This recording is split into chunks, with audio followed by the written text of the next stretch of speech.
Hello students, welcome back to my channel.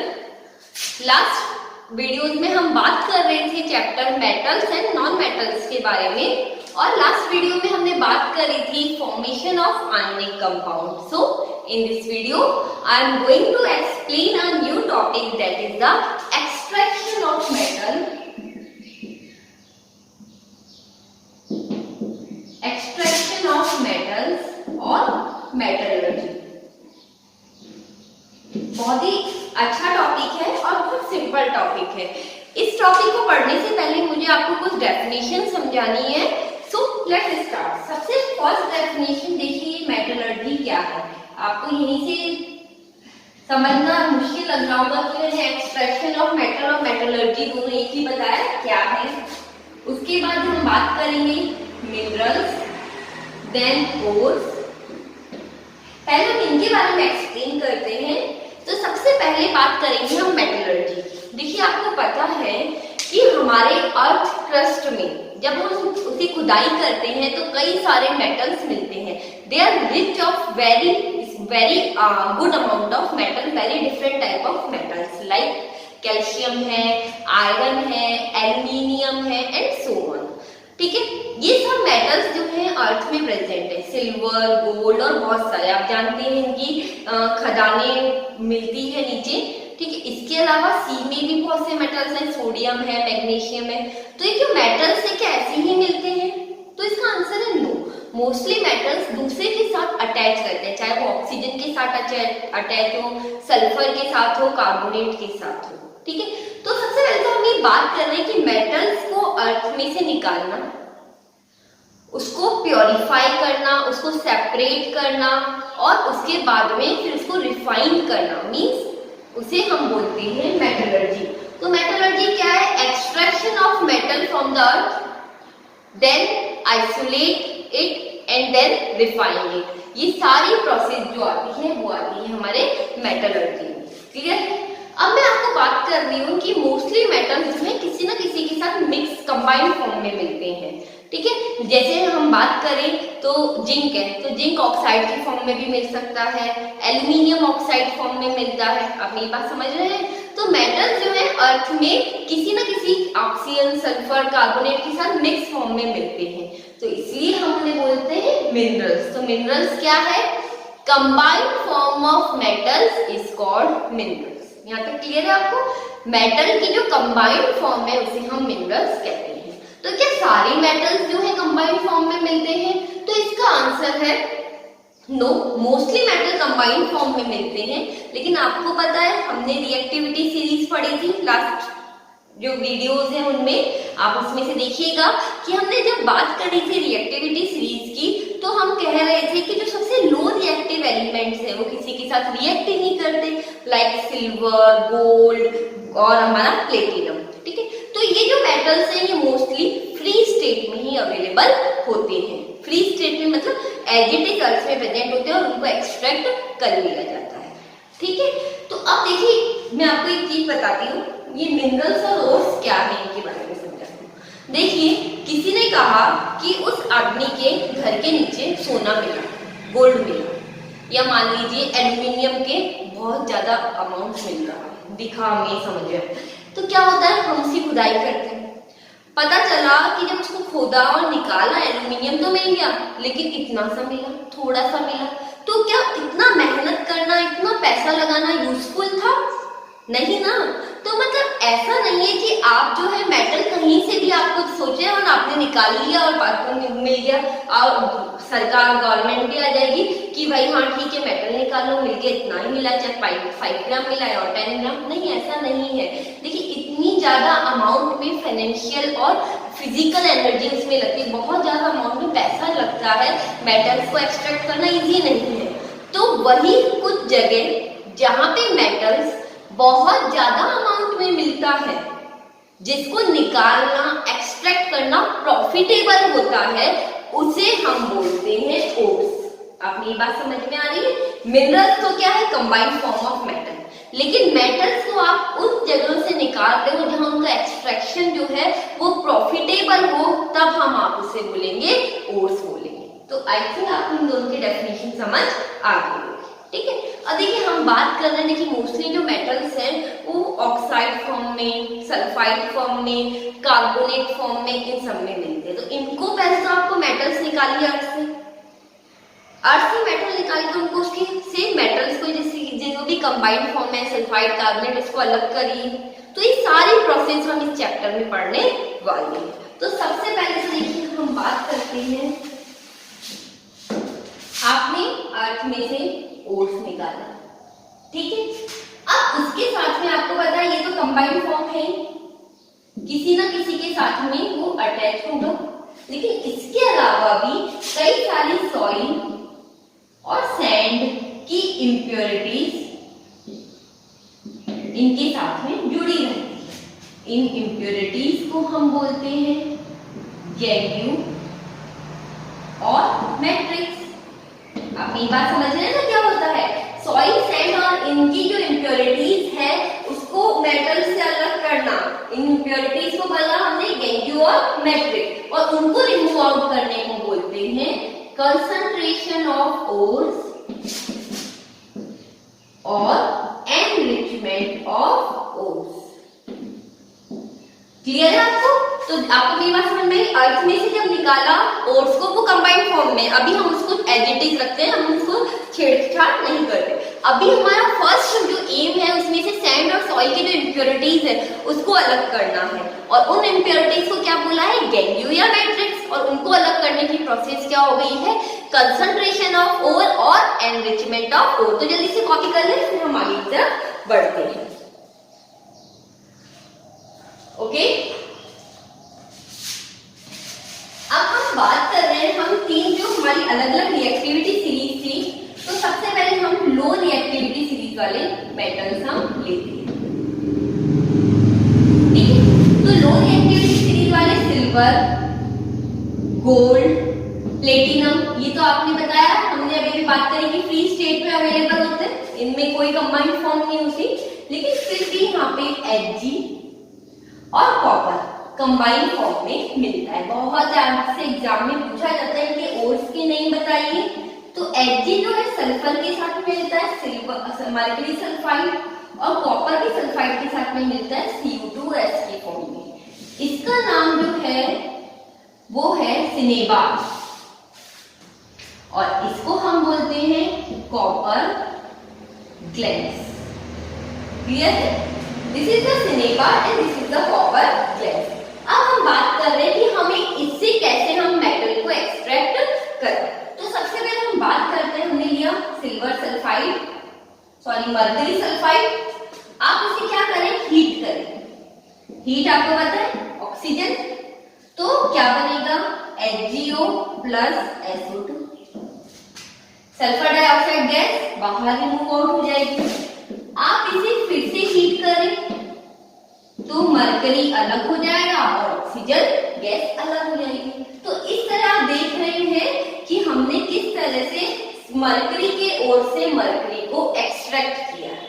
तो आपसे इस तरह की इक्वेशन एग्जाम में पूछी जाएगी, आपको ये ध्यान रखना है। अब आप इसको देखकर ही समझ रहे होंगे या सोच रहे होंगे कि ये क्यों रीजन है कि ये सल्फर को पहले आपने ऑक्साइड में कन्वर्ट किया है और उसके बाद आप वापस हीट कर रहे हैं। हम डायरेक्टली इसको इसमें भी कन्वर्ट कर सकते थे, ऐसा कुछ तो होना चाहिए। तो देखिए इसका रीजन है स्टूडेंट कि ऑक्सीजन से ऑक्साइड से मेटल का एक्सट्रैक्शन ज्यादा इजी होता है और किसी की कंपेयर में। आपसे क्वेश्चन पूछा जाएगा ये ऐसा क्यों है, तो इसका आंसर आप ये लिखेंगे कि मेटल का जो एक्सट्रैक्शन है वो ऑक्साइड से अलग करना ज्यादा इजी होता है as compare to other compound, वो ज्यादा एनर्जी कंज्यूमिंग नहीं होता। क्लियर? अब हम बात करते हैं नेक्स्ट की कॉपर ग्लैंस के बारे में हम बात कर रहे हैं। तो ये थोड़ा सा ध्यान रखिएगा, यहाँ पे अगेन हीट कराया, ऑक्साइड फॉर्म में कन्वर्ट हुआ और सल्फर डाइऑक्साइड। इसे आप देखें यहाँ ये कन्वर्ट पूरा नहीं होता, इसको आप वापस से इसी के साथ रिएक्ट करवाते हैं इस ऑक्साइड को सल्फर के साथ, तो कॉपर अलग हो जाता है और सल्फर डाइऑक्साइड अलग हो जाता है। तो ये आपको बहुत ध्यान रखना है, इसको बैलेंस कर लीजिएगा, नॉर्मल सा है, ये बहुत इंपॉर्टेंट है। इसकी जगह कई बार आप इसे डायरेक्टली भी हीट कर सकते हैं। तो Cu प्लस O2 रिमूव होता है, लेकिन ये ज्यादा इंपॉर्टेंट है, आप इसे ही लिखिए। तो ये थी हमारी लो रिएक्टिविटी सीरीज की एलिमेंट को एक्सट्रैक्ट करना। बहुत सिंपल था। अब हम सबसे पहले हम ऊपर से पहुंच जाते हैं वापस से हाई रिएक्टिविटी के एलिमेंट्स को एक्सट्रैक्ट करना, क्योंकि मीडियम रिएक्टिविटी की थोड़ा सा बड़ा है, हम उसको बाद में पढ़ते हैं इसी वीडियो में। तो पहले हम सिंपल चीज पढ़ते हुए चले। तो देखो हाई रिएक्टिविटी, नाम से ही पता चल रहा है स्टूडेंट्स कि ये हाई रिएक्टेबल है। इट मीन सबसे इजीली रिएक्ट कर लेते हैं और बहुत स्ट्रॉन्ग बॉन्ड बनाते हैं। इनको किसी और प्रोसेस से ऑक्साइड से कन्वर्ट करना या किसी और प्रोसेस से कन्वर्ट करना बड़ा मुश्किल काम है। तो इसके लिए जो प्रोसेस होती है वो है इलेक्ट्रोलाइसिस रिडक्शन। आप डायरेक्टली ही इलेक्ट्रिसिटी पास करके इनको रिमूव कर सकते हैं। तो इसका एक एग्जांपल हम लेते हैं NaCl का। NaCl में जब आप इलेक्ट्रिसिटी पास करते हैं तो वो ब्रेक हो जाता है Na प्लस और Cl माइनस में। आप जानते हैं कि ये कैटायन है और ये क्या है आपका एनायन। कैटायन जो है वो कैथोड पे जाता है, बहुत सिंपल है इसको लर्न करना। कैटायन कैथोड पे जाता है, वहां जाके ये इलेक्ट्रॉन ले लेता है। कैथोड आपको पता है कौन सा चार्ज होता है? नेगेटिव चार्ज, क्योंकि प्लस माइनस से अट्रैक्ट होता है। वहां जाके इलेक्ट्रॉन ले लेता है और बना लेता है सोडियम मेटल। आपके पास एक्सट्रैक्ट हो गया आपका मेटल। अब आप ये सोचोगे कि Cl का क्या होता है? तो देखिए ये एनायन है, एनोड पे जाएगा। एनोड का कौन सा चार्ज होता है? पॉजिटिव चार्ज होता है। और जिस एनायन का पॉजिटिव चार्ज होता है तो वहां ये इलेक्ट्रॉन लूज कर देगा और Cl, ऐसे दो Cl आपस में मिलकर Cl2 गैस की फॉर्म में रिलीज आउट हो जाएगी। तो ये बहुत ही सिंपल मेथड से हाई रिएक्टिविटी एलिमेंट्स को आप एक्सट्रैक्ट कर सकते हैं। हाई रिएक्टिव एलिमेंट जो है बहुत ज्यादा इजीली एक्सट्रैक्ट नहीं होते हैं, इसलिए इसको पावरफुल मेथड से एक्सट्रैक्ट करना होता है। जल्दी से इसे कॉपी कर लीजिए। अब हम आगे की तरफ बढ़ते हैं।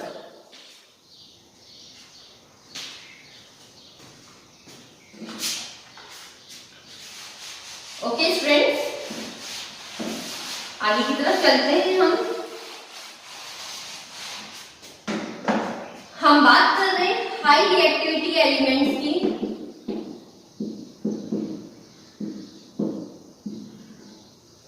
हाई रिएक्टिविटी एलिमेंट्स जो हम बात कर चुके हैं हाई रिएक्टिविटी की। हम बात कर रहे हैं यहाँ पे मीडियम रिएक्टिविटी एलिमेंट्स की। यहाँ पे ध्यान दीजिएगा कि मीडियम रिएक्टिव जो एलिमेंट है मेनली या तो कार्बोनेट की फॉर्म में एक्सट्रैक्ट होते हैं या फिर वो सल्फाइड की फॉर्म में हमें मिलते हैं।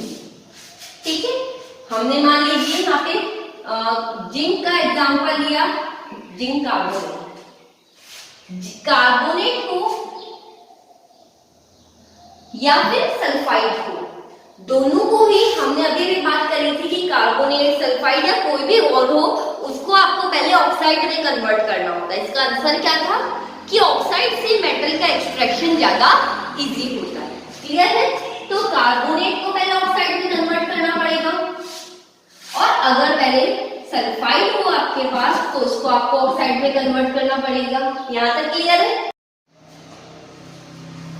तो देखिए हम बात कर रहे थे कार्बोनेट को ऑक्साइड में कन्वर्ट करने के लिए प्रोसेस हो गया है हमारे पास कैल्सिनेशन। कैल्सिनेशन क्या होता है? कार्बोनेट को ऑक्साइड में कन्वर्ट करना। और सल्फाइड को ऑक्साइड में कन्वर्ट करने की प्रोसेस हो गई है रोस्टिंग। ठीक है, तो देखिए कार्बोनेट हमारे पास यहाँ है जिंक कार्बोनेट, जिसको हमने हीट किया। यहाँ पे एक बहुत इंपॉर्टेंट बात है कि कैल्सिनेशन जो होता है वो एब्सेंस ऑफ ऑक्सीजन होता है। ठीक है, तो इसको हीट करने पर आपके पास आएगा जिंक ऑक्साइड प्लस CO2। ये CO2 आपकी रिमूव हो गई। उसी तरह से जो रोस्टिंग होता है वो लिमिटेड अमाउंट ऑफ ऑक्सीजन की प्रेजेंस में होता है। हमने यहाँ जिंक का एग्जांपल ले लिया, जिंक सल्फाइड। ऑक्सीजन से रिएक्ट करवाएंगे, जिंक ऑक्साइड और सल्फर डाइऑक्साइड अलग हो गए। तो एक बार स्टूडेंट्स वापस से देखिए थे वो दो फॉर्म में मिल रहे थे। कौन कौन से फॉर्म में मिल रहे थे? कार्बोनेट फॉर्म में और सल्फाइड फॉर्म में। क्लियर है? अब देखिए कार्बोनेट फॉर्म में जो आपको मिल रहे थे उसको भी ऑक्साइड में कन्वर्ट करना है, और जो सल्फाइड फॉर्म में मिल रहे थे उसको भी ऑक्साइड में कन्वर्ट करना है। क्यों करना है ऑक्साइड में कन्वर्ट? क्योंकि ऑक्सीजन से मेटल का एक्सट्रैक्शन जो होता है वो ज्यादा इजी होता है, एनर्जी कम लगती है। क्लियर है? तो कार्बोनेट को ऑक्साइड में कन्वर्ट करने की प्रोसेस हो गई कैल्सिनेशन, एक डिफरेंस इसमें है। और यहाँ पे रोस्टिंग क्या हो गया? सल्फाइड को ऑक्साइड में कन्वर्ट करना। एक डिफरेंस आपसे ये पूछ लेते हैं दोनों में, कैल्सिनेशन और रोस्टिंग में। दूसरा डिफरेंस क्या है? ये एब्सेंस ऑफ ऑक्सीजन में होता है और ये लिमिटेड अमाउंट ऑफ ऑक्सीजन में होता है। दोनों से ही आपको ऑक्साइड मिला है। तो जल्दी से कॉपी कर ले, फिर हम आगे की तरफ बढ़ते हैं। ठीक है, अब हम बात कर रहे हैं ऑक्साइड से हम मेटल निकाल रहे हैं, ऑक्सीजन को हमें रिमूव करना है। तो देखिए ऑक्सीजन को रिमूव करने की प्रोसेस क्या हो गई? रिडक्शन। रिडक्शन का मतलब यही हुआ ना, रिमूवल ऑफ ऑक्सीजन। तो ये दो प्रोसेस से होती है। बाय को कार्बन ले लो, इसका नाम है स्मेल्टिंग। ठीक है, जिंक ऑक्साइड जो था उसको कार्बन के साथ आप हीट करवाते हैं तो जिंक अलग हो गया और कार्बन मोनोऑक्साइड रिमूव आउट हो गई। ये तो था आपका smelting. Second process by high reactive element metal. इस प्रोसेस को आप क्या बोलेंगे? Displacement reaction. ठीक है, तो वैसे ही जैसे जिंक ऑक्साइड है तो उससे ज्यादा हाई रिएक्टिव एलिमेंट लेंगे हम।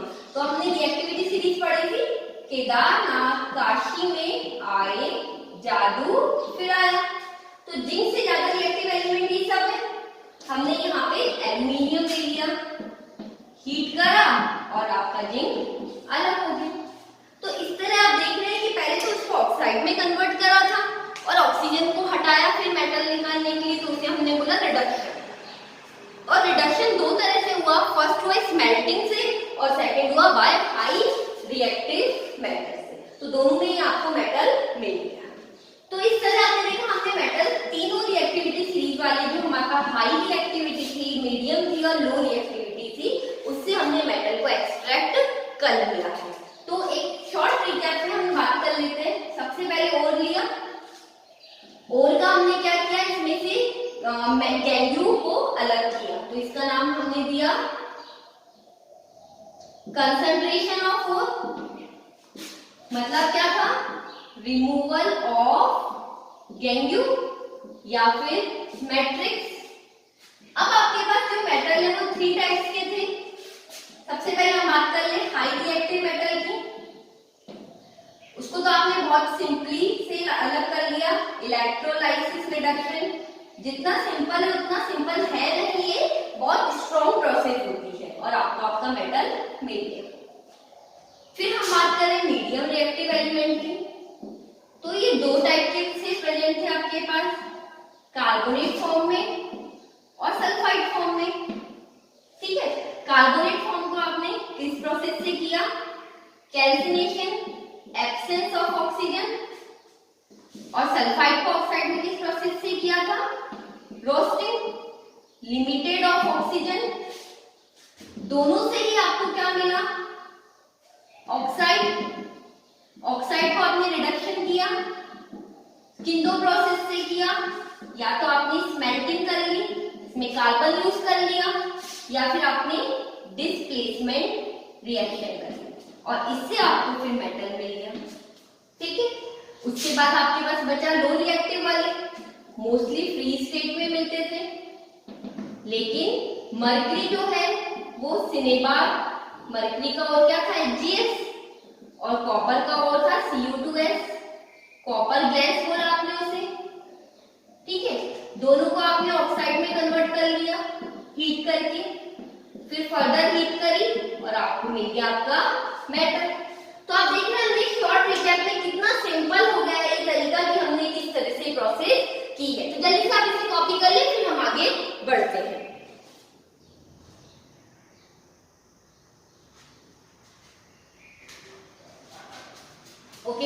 तो अब आपको सिंपल लगने लग गया होगा कि हमने क्या किया है ये अभी तक। फ्रेंड्स ये बहुत सिंपल है, आप इसे बस जस्ट वीडियो देखिए और फिर एनसीईआरटी रीड कर लें। बहुत सिंपल चैप्टर है, केमिस्ट्री जो 10th क्लास की है वो बहुत सिंपल है, ठीक है। तो उससे आपको पता चलेगा कि आपको मतलब इसमें केमिस्ट्री बहुत मजेदार है, 10th क्लास में पढ़ने में इंटरेस्ट आता है इसको, है ना। अब हम आगे बात करते हैं जो कि बहुत ही ज्यादा इंपॉर्टेंट प्रोसेस है, that is the thermic reaction. Thermic reaction क्या काम आती है पहले मैं आपको थोड़ा सा बता दूं। थर्मिक रिएक्शन जो है वेल्डिंग में काम आती है। आपने देखा होगा जिसमें रेलवे ट्रैक्स वगैरह होते हैं तो उसके अंदर जो रेलवे की जो पटरियां जिसे हम बोलते हैं ज्वाइन करने के काम में आती है। रेलवे की लाइंस जो होती है ना उनको ज्वाइन करने की, तो एक तरह की वेल्डिंग की प्रोसेस है ये। कैसे होती है?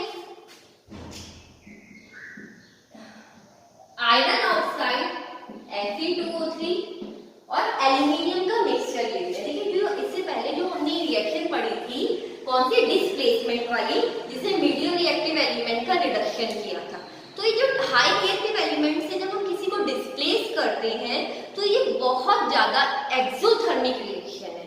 एक्सोथर्मिक रिएक्शन का मतलब क्या हुआ कि जो रिएक्शन है उसमें बहुत ज्यादा अमाउंट में एनर्जी रिलीज होती है, हीट रिलीज होती है। तो ये भी उसी तरह की डिस्प्लेसमेंट रिएक्शन का ही एक टाइप है। यहाँ पे भी जब हम इसको हीट करते हैं, हाई टेम्परेचर पे इनको मिक्स कराते हैं तो An2O3 और आयरन बनता है। ये आयरन जो है मोल्टन फॉर्म में मिलता है जिसको आप क्रैक्स वगैरह को ज्वाइन करने के काम में ले सकते हैं, वेल्डिंग के काम में आता है। बहुत इंपॉर्टेंट रिएक्शन है। अब फ्रेंड्स देखिए हमारा जो हम बात कर रहे थे कि मेटल को एक्सट्रैक्ट करना वो हमने कर लिया, लेकिन अभी भी जो मेटल है वो पूरी तरह से प्योर नहीं है, कुछ उसमें इम्प्योरिटीज है। तो उन इम्प्योरिटीज को अलग करने की प्रोसेस को हम बोलते हैं रिफाइनिंग ऑफ मेटल्स।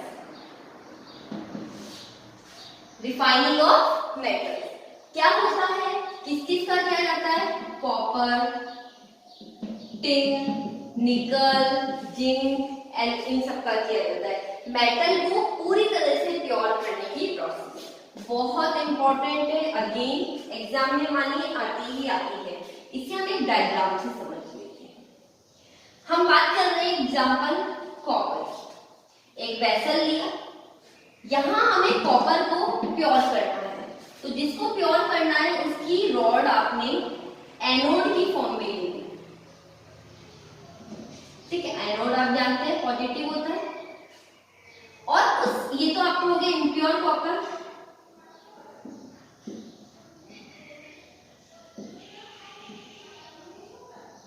ठीक है, और इसी का आपने थिन रॉड ले ली प्योर कॉपर की, जिसको आपने ले लिया है कैथोड, और कैथोड आप जानते हैं नेगेटिव होता है, ठीक है। और जो आपने इलेक्ट्रोलाइसिस जो सॉल्यूशन आपने जो लिया है,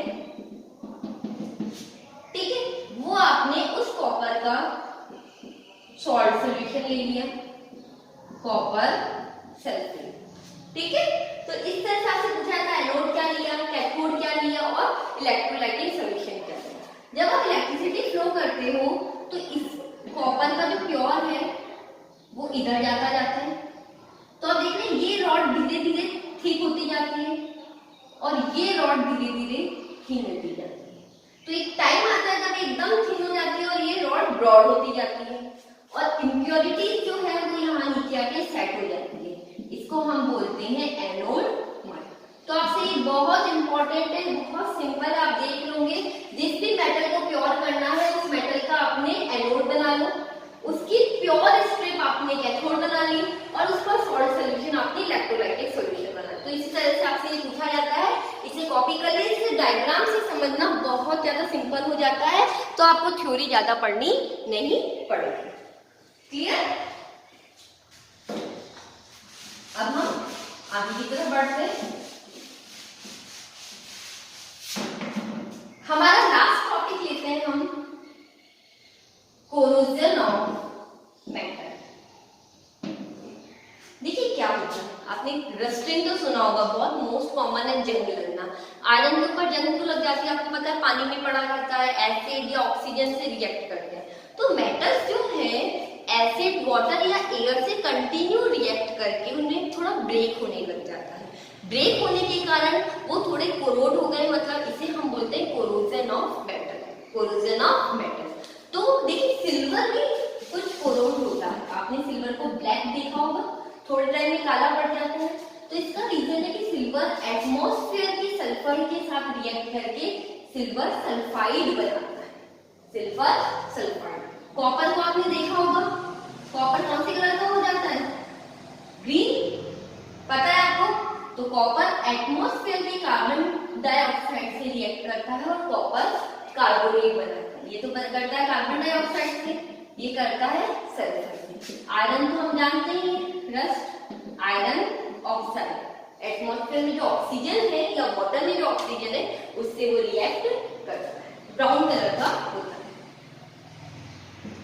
तो हम यहाँ प्रूफ करेंगे, हम एक एक्टिविटी से बताते हैं कि जो आयरन है उसकी रस्टिंग के लिए ऑक्सीजन और वाटर दोनों ही इंपॉर्टेंट है, ऑक्सीजन और वाटर। हमने क्या किया, 3 टेस्ट ट्यूब ले ली, A, B, C। तीनों टेस्ट ट्यूब में एक एक आयरन ले लीजिए या 2-2 ले लीजिए।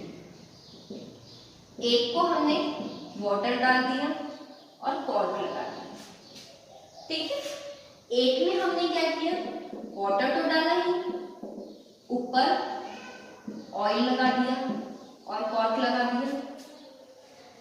एक में हमने क्या किया, कैल्शियम क्लोराइड डाल दिया और कॉर्क लगा दिया। कुछ दिन बाद देखते हैं कि क्या हुआ, ठीक है। कुछ दिन बाद देखते हैं कि इसमें और इसमें रस्ट नहीं हुआ जबकि इसमें रस्ट हो गया था। तो आप बता सकते हैं कि ऐसा क्यों हुआ? तो देखिए इसका आंसर क्या है, यहाँ पे वाटर तो है लेकिन ऑयल के कारण एयर प्रिवेंट, एयर इससे रिएक्ट नहीं कर पा रही, तो सिर्फ वाटर के कारण रस्टिंग नहीं होगी, एयर भी नेसेसरी है।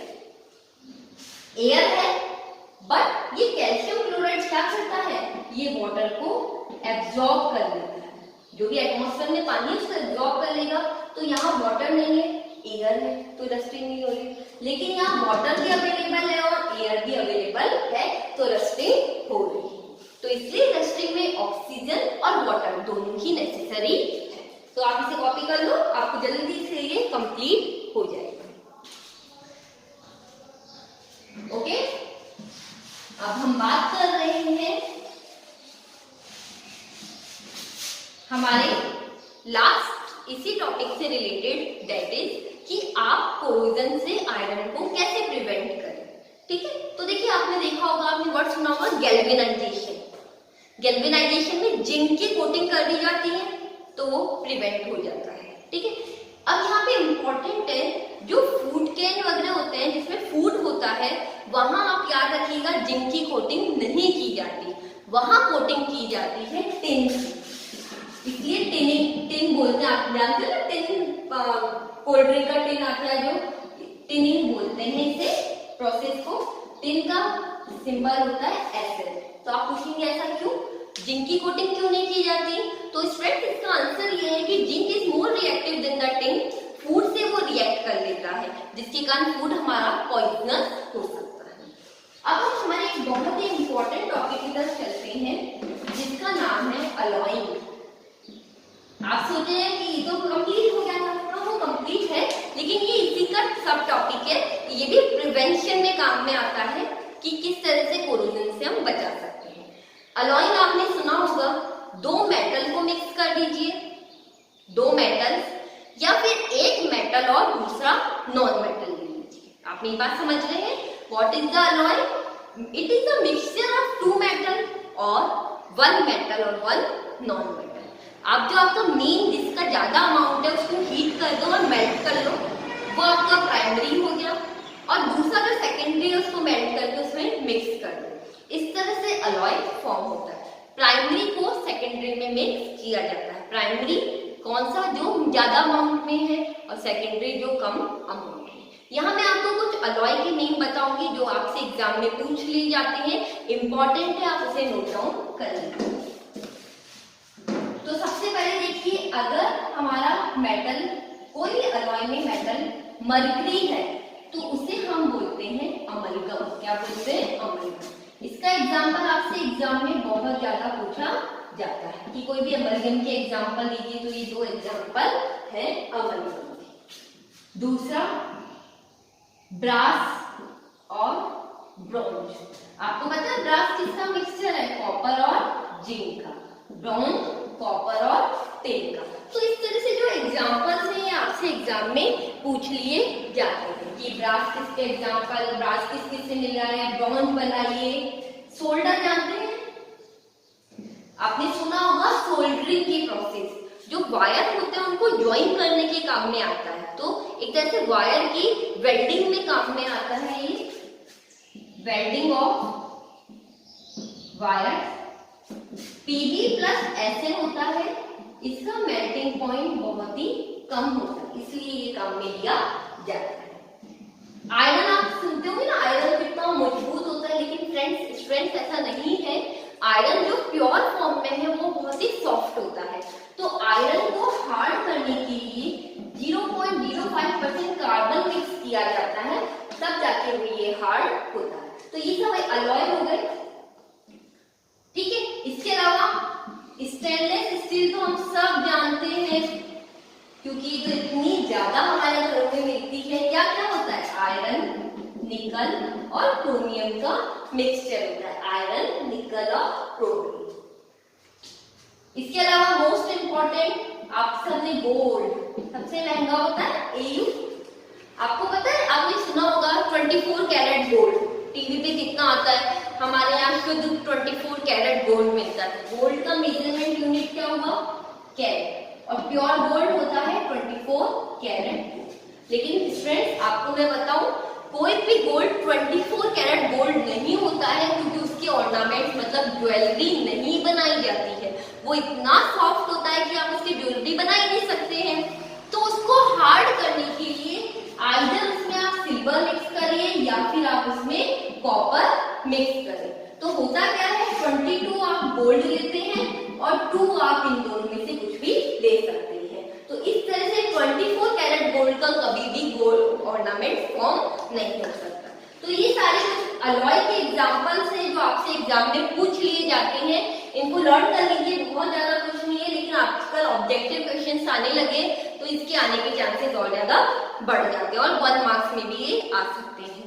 तो स्टूडेंट्स आपका ये चैप्टर कंप्लीट होता है। आई होप कि आपको मेरे सारे वीडियो बहुत अच्छे लगे होंगे और आपको समझ में भी आ गए होंगे। अगर आप इन वीडियो को पढ़ते हैं, एनसीईआरटी पढ़ते हैं, तो आपके दिमाग में इतना मेमोराइज हो जाएगा, फिर आपको कुछ भी कंसल्ट करने की जरूरत नहीं रहेगी। एक बात और पूछा जाता है मुझसे, क्या ये काफी है, इनफ है? रिफ्रेशर्स में तो इतना कुछ दे रखा है। तो स्टूडेंट्स मैं आपको एक बात बता दूं, देखिए रिफ्रेशर जो होती है वो आपकी नॉलेज के लिए होती है, करेक्ट है। नॉलेज यहाँ मैं आपको और भी दे सकती हूँ, लेकिन मेरा यहाँ पे आने का जो मेन मकसद है, एम है, वो आपको मिसगाइड करना नहीं है।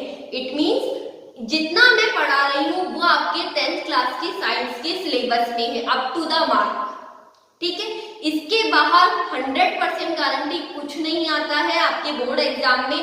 आप पहले इतना पढ़ें, इसको मेमोराइज करें, इससे क्वेश्चन सॉल्व करें, उसके बाद ही अगर आपके इंटरेस्ट हो तो आगे पढ़ें, लेकिन इसके बाहर कुछ नहीं आता है। और आई होप कि आपको मेरा चैनल अच्छा लग रहा होगा। प्लीज अपने फ्रेंड्स को भी शेयर एंड सब्सक्राइब करने के लिए बोलिए। Thank you for listening me.